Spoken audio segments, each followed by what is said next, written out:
Existem algumas situações em que a gente precisa de mais do que um tempo cirúrgico, mais de uma esteroscopia para a resolução do problema da paciente. Esse é o tema de hoje. Seja bem-vindo ao Esteroscopia BR. Olá, hoje é segunda-feira pós-carnaval, segunda-feira brava, então eu já vou começar soltando uma ótima notícia para você esteroscopista.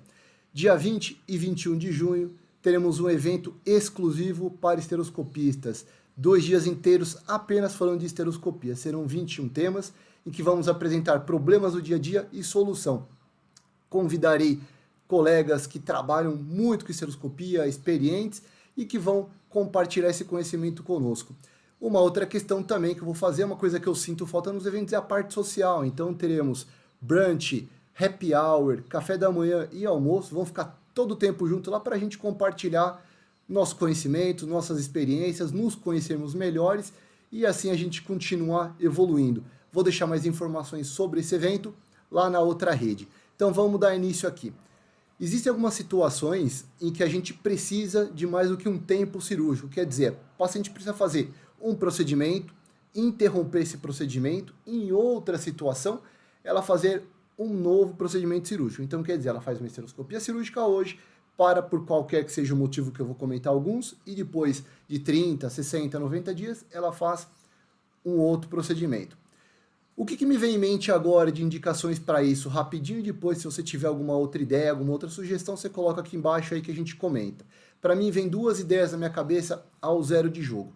A primeira delas é a questão do mioma, que eu vou falar aqui hoje, que é o tema principal, em que a gente aborda o segundo tempo. Por quê? Por causa do tempo. A esteroscopia, ela não permite, em muitas situações, que a gente fique muito tempo operando, porque o que acontece? A gente utiliza um meio de distensão líquido para distender a cavidade uterina. E esse meio, na hora que eu jogo ele para o útero, uma parte dele pode ser absorvida. E essa parte absorvida, quando ela vai se acumulando no corpo da paciente, na parte sistêmica, isso pode dar problema. Por isso que eu falo muito, né? Então, se você for ver, tem videozinho pra caramba aqui no negócio falando de quê? Do meio de extensão. Por que eu me preocupo tanto com a pressão? Por que eu me preocupo tanto com o meio de distensão? Se é soro fisiológico, se o meio é isotônico, né? Se é com o manitol, sorbitol, se é glicina, porque dependendo do meio de extensão, se for o soro fisiológico, eu tenho mais tempo para poder executar o meu procedimento.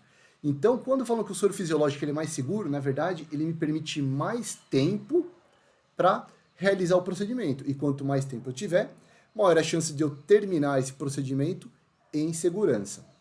Então, o soro fisiológico me permite o balanço hídrico de até 2 litros, 2 litros e meio.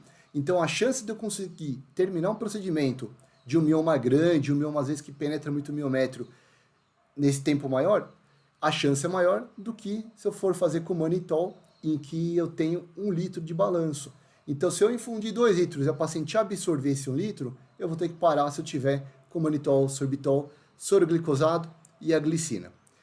É muito importante a gente fazer o balanço hídrico, porque se a gente ultrapassa esse volume, o risco de complicação da paciente é alto. Então, a primeira indicação, que é o que eu vou apresentar hoje aqui no vídeo, é a questão de mioma. Então, eu vou indicar quando uma outra cirurgia para essa paciente. Quando eu pego um mioma grande, um mioma difícil, às vezes um mioma que tem um vaso muito grande. Já encontrei miomas que não eram tão grandes, não eram tão difíceis, mas abriu o vaso, o soro acabou indo para essa paciente, né? A paciente absorveu esse soro e acabei tendo que interromper o procedimento. Isso é fundamental. Por isso que eu bato tanto na tecla. Vou botar um trecho de um videozinho aqui do Sterology bem legal, dá uma olhadinha aqui, só um minuto. Operatória. Começando, orientação. O mais importante é a gente conversar com a paciente. A paciente tem que ser nossa parceira, ela tem que jogar a nosso favor. A gente resolver o problema dela é o interesse da paciente, e a gente resolver o problema da paciente sem complicação é também de interesse dela. Então oriente ela de tudo que vai acontecer. Então a paciente chegou com você com uma ressonância, ou com ultrassom, ou com algum exame, você já vai ter uma ideia do tamanho desse mioma, e se for bem realizado esse exame, também vai ter falando da penetração. Se não tiver, a gente vai abordar isso daqui a pouquinho. Na hora que você olhar o seu mioma e ver o tamanho, você vai ter uma ideia do tamanho disso. Chegou lá, tem um mioma de 6 milímetros, tranquiliza a paciente, explica que é um procedimento que provavelmente não vai ter tanta dor de cabeça, mas se for maior do que 1,5, 2, se for um mioma G2 ou FIGO2, é importante você falar que existe uma possibilidade de ter que fazer esse procedimento em 2 tempos, mas é importante, explica para ela o que são 2 tempos, que às vezes a paciente não entende que são 2 cirurgias. Então você vai falar para a paciente que é uma cirurgia que ela tem um tempo restrito e pode ser que precise fazer primeiro uma cirurgia, não terminar e fazer em outro procedimento por motivo de segurança. Por isso, esse trecho é um pedaço de uma aula do Sterology, foi a mesma aula que eu dei em Barcelona no congresso do ano passado de 2023, e essa dica é maravilhosa. Por quê? Porque ela orienta a paciente vai sabendo que existe uma possibilidade de ter o segundo tempo, e na maioria dos casos de mioma a gente tem que orientar a paciente disso, porque é muito mais tranquilo a gente ir com a ideia de que pode acontecer o segundo tempo, do que a gente avisar depois a paciente. Então é bom jogar limpo com a paciente saber do risco de que existe de precisar um segundo tempo, do que ela receber essa notícia aí de supetão depois, tá? Então eu vou comentar um pouquinho mais dessa questão do segundo tempo da parte de miomectomia e vou falar de uma outra indicação, que é a indicação de sinéquia. Então quando que a gente pode pensar no segundo tempo? Quando a gente pensa numa provável formação de sinéquia, ou quando a gente não consegue acabar com toda a sinéquia da cavidade. A sinéquia na aderência intrauterina é uma patologia bem complicada de tratamento, exige muita paciência do esteroscopista e da paciente também, e exige também com que a gente oriente a paciente. Então a gente trabalho de formiguinha, vai lá, tira a sinéquia, repete depois esse exame depois de 30, 40, 60 dias, até a gente conseguir voltar essa cavidade com anatomia adequada e que volte o endométrio. E temos que lembrar que em muitos casos de sinéquia a gente não consegue restabelecer uma anatomia adequada da cavidade, a gente não consegue restabelecer o endométrio adequado. É um caso difícil. Sinéquia talvez seja a patologia mais complicada dentre todas as patologias da esteroscopia. Não aquela sinéquiazinha que às vezes eu coloco, né, que é uma cordinha de violão e tal, mas é aquele quadro grande, a síndrome de Asherman, por exemplo, em que toda a cavidade é comprometida e a gente tem dificuldade de entender o que é cavidade e às vezes não sobra um endométrio para poder proliferar e restabelecer essa cavidade. Então, vocês já entenderam como é que funciona e agora eu vou mostrar aqui no vídeo um caso de uma paciente em que precisou de um segundo tempo e vai dar para ter uma ideia de entender como que é essa situação. Então vamos lá. Então vamos começar aqui a esteroscopia. Antes de mais nada, lembrando que foi feita a esteroscopia diagnóstica antes, eu sempre repito isso, porque facilita demais a sua dilatação. Quando você passa com a camisa circular, não precisa nem inventar de botar betoque se você não quiser. Uma camisa circular, que o custo é menor, ela é mais simples, tá lá do lado você já entra e olha. Facilita a avaliação da cavidade antes, facilita você ver o trajeto do canal, então reduz o risco de perfuração e facilita a sua dilatação. Então faça antes. Identifiquei, era um mioma G2 na parede anterior, com a alça eu encosto nele aqui para saber a localização dele e faço já um corte fino para localizar. Então nesse corte eu já mostro onde que esse mioma está, que ele já identificou. E aos poucos eu vou procurando o quê? A área da borda desse mioma. Vocês podem perceber que desde o começo eu já tenho uma visualização difícil da cavidade, está complicado já a própria distensão. Provavelmente tem um pouquinho de adenomiose aqui também nessa cavidade, em que ela não distende tão bem. Estou usando aqui soro fisiológico, por quê? Para conseguir ganhar mais tempo nesse procedimento. Lembrando que o quê? Vou parar aqui um pouquinho.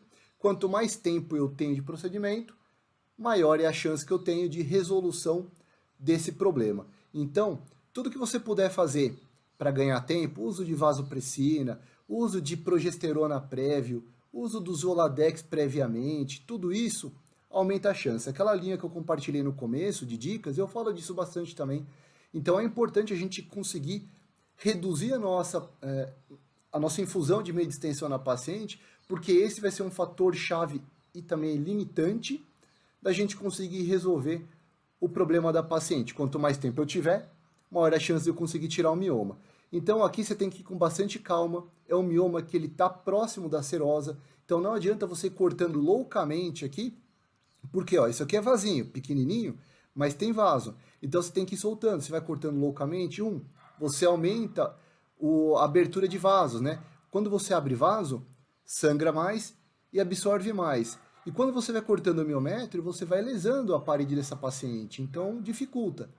a paciente piora aí a parede dela, atrapalha para o futuro obstétrico dela, aumenta a chance de ter sinéquia. Então, respeita a cápsula. É outra dica fundamental. Então, aqui a técnica de empurramento, vai fazendo, soltando aqui devagarzinho a cápsula do mioma para fazer ele cair. Isso foi outro problema desse procedimento. Esse mioma ele não caiu com tanta facilidade. Então, eu vou fazendo cortes devagarzinhos aqui, vai soltando, corte devagar, e o mioma vai aos pouquinhos caindo, tá? Coisas que atrapalham essa queda do mioma, quando o miométrio ele tem um pouco de comprometimento, principalmente em pacientes com adenomiose, pacientes que fizeram uso do Zoladex por muito tempo e pacientes que fizeram embolização uterina. Isso é uma desgraça, atrapalha tudo. Olha aqui que bonitinho, ó, já tiramos bastante, respeitando aqui a cápsula. Tá? Para você que tem dificuldade em entender a cápsula, esse tecido aqui parece meio que um algodãozinho, tá? E essas bolinhas que formam aqui no meio, isso aqui são alguns vasos. A cápsula tem menos vaso, mas tem vaso. Então toma um pouco de cuidado. Então, olha lá, vai soltando devagar. E a gente vai utilizando de outras técnicas para, além dessa daqui de empurramento, para o mioma soltando. Como, por exemplo, eu posso ir aos pouquinhos, abrindo e fechando o meu meio de extensão, ou tirando pedaço, para quê? Para o útero fechar. E a hora que o útero colaba, ele empurra o mioma para fora. E a hora que eu distendo, vai como se fizesse uma massagem. Quem descreveu essa técnica, vou parar aqui um pouquinho, foi o professor Amu, em que ele faz a questão da massagem, ele tá com a entrada aberta e a saída fechada. Ele abre a saída, fecha a entrada. O que o útero faz? Ele colaba. Aí ele abre a entrada, fecha a saída. O útero enche. Ele fica fazendo esse movimento várias vezes para o útero ficar abrindo e fechando, empurrando isso para fora, empurrando o mioma para superfície. Isso aumenta a linha de força, empurrando o mioma para a cavidade uterina e reduz a chance de você fazer uma perfuração. E eu parei aqui por um motivo. Olha a proximidade que a gente tem. Eu vou voltar um tiquinho aqui só. Olha aqui, ó, que belezinha aqui. Estamos coladinhos aqui com o quê? Com o nosso ósteo uterino. Lembrando que próximo de ósteo, a nossa parede é menor. Então a chance de você ter uma perfuração aumenta. Então por isso que o corte é mais fininho. Esse corte é super cauteloso, porque se você der uma afundada muito grande, você pode perfurar, alcançar a serosa, e aí é uma tragédia dentro da esteroscopia. Então vai fazendo com calma, vai identificando a cápsula, por isso foi todo esse cuidado. Nessa paciente eu fiz uso da vasopressina também, tá? Eu gosto bastante, sangra menos, absorve menos também. Foi tendo um pouco de dificuldade durante o procedimento, foi sangrando, eu fui fazendo toda hora o balanço hídrico, e o motivo principal da parada aqui foi alcançar o balanço hídrico de 2, acho que chegou a 2,5 no final, tá? Eu tentando empurrar aqui, ó, tava quase no finalzinho, faltava pouco. Mas vocês viram que tá tendo ainda alguns vasos sangrantes, eu tive que aumentar um pouco a pressão, eu comecei trabalhando com 70 milímetros de pressão no começo, e eu acabei passando a quase 100 no final para conseguir obstruir vaso. Eu não estava conseguindo cauterizar todos os vasos, então você vê aqui que está sangrando.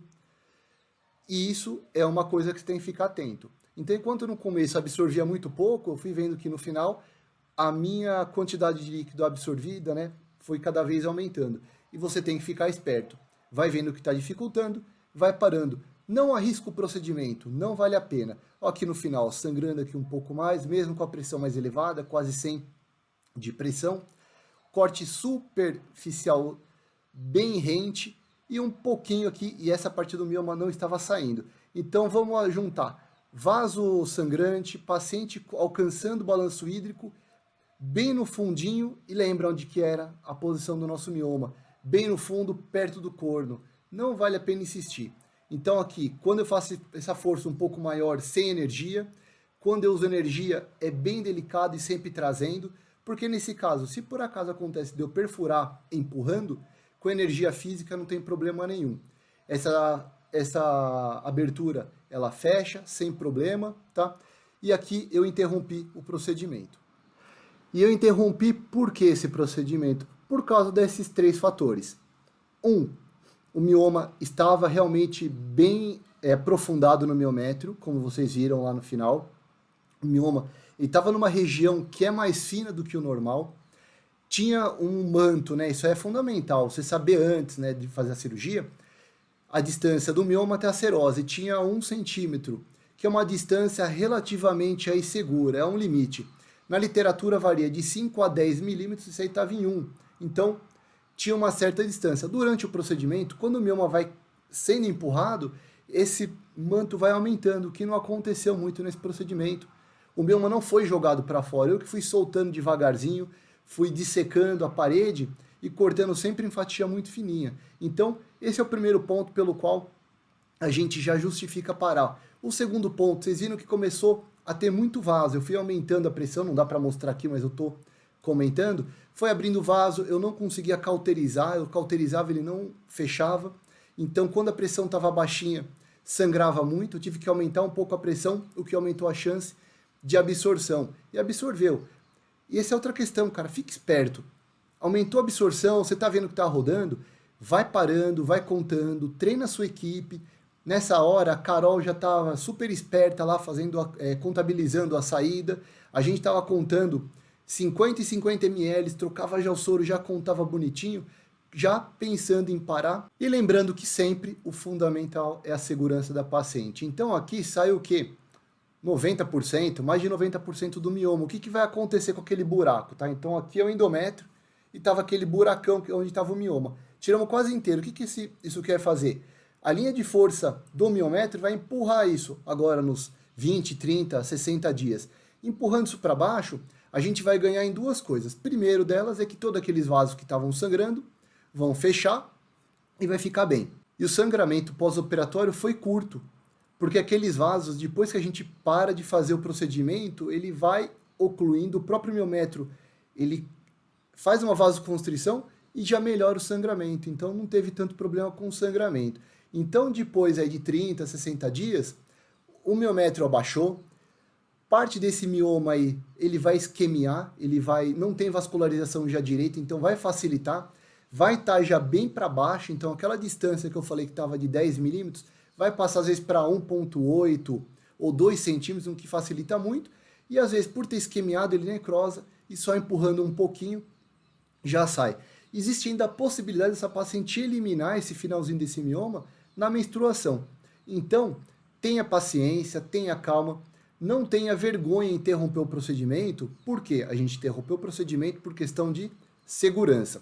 Por isso que é fundamental o que eu fiz no começo da aula, você fazer no começo do seu segmento com essa paciente, que é orientá-la, avisá-la que existe uma possibilidade de fazer um segundo tempo. E isso é bom porque a paciente ela não vai se sentir enganada, ela não vai achar que você está querendo mais um procedimento para aumentar aí o seu faturamento, ganhar aí mais uma cirurgia, tá? Isso é fundamental e um dos motivos que eu estou fazendo essa aula é para também o paciente que está vendo entender que existe esta situação. Ah, mas em caso de pólipo pode acontecer? É mais raro, mas existe. Dentro da medicina, que é uma ciência que ela não é exata, existem várias situações, existem vários momentos em que a gente pode realmente mudar a parte padrão, né? Mudar o padrão em situações que acontecem. Então, deu um pólipo gigante, que a paciente por algum motivo absorveu muito mais líquido do que o normal, a gente pode ter um segundo tempo, mesmo que isso não seja o padrão. Em mioma, isso é mais normal. Por quê? Porque tem muito mais vaso, geralmente são maiores, são mais difíceis da gente conseguir fazer a sua ressecção total, né, dependendo da penetração. Miomas que penetram mais, mioma G2, se você não lembra, tem uma aulinha campeã de mioma para ginecologista, uma aula que vai desde o básico até a parte de ressecção que ela comenta. Mioma G2 é mais difícil. A gente tem que tomar cuidado. Não dá para dar de doido e cortando, pegando miométrio e tal. Por quê? Porque pode comprometer o futuro obstétrico dessa paciente, vai abrir vaso, abrindo vaso sangra mais e absorve mais. Esse é o formato que terá o nosso evento no dia 20 e 21 de junho, o Histerotalks. É um formato direto, sem enrolação. Problema do nosso dia a dia, seja pólipo, mioma, perfuração, dilatação, estenose, o que vocês me mandam de pergunta, o que o grupo de Histerology me pergunta, esse que é o importante, a resolução dos problemas. Então vamos pegar problema e solução para a gente melhorar a nossa efetividade e reduzir o nosso risco ao paciente, trazendo mais segurança. É isso que a gente precisa. Conhecimento, resolução e segurança. Então, se você tiver alguma dúvida, seja dessa aula, seja de outras questões de miomectomia, ou seja de como será o nosso evento, eu estou sempre disponível a vocês me mandarem, seja um telefonema, um WhatsApp, um direct, o que for. Esse evento será muito legal, vamos aprender bastante, trocar muita experiência de coisas diretamente relacionadas à esteroscopia, teremos muito espaço de bate-papo para a gente poder trocar outras informações relacionadas, que é o negócio do Esterology, né? A gente no bate-papo a gente aprende como que a gente organiza melhor nossa estrutura, de quem a gente compra, onde que a gente conserta, como que a gente faz, tudo isso é importante e obviamente também teremos uma parte social porque é muito importante a gente também se divertir. É na hora que a gente se diverte, em que a gente aumenta a nossa rede de contato e a gente acaba conhecendo melhor o colega e isso faz a gente crescer muito mais. Muito obrigado pela atenção, estou à disposição, até a próxima. Tchau!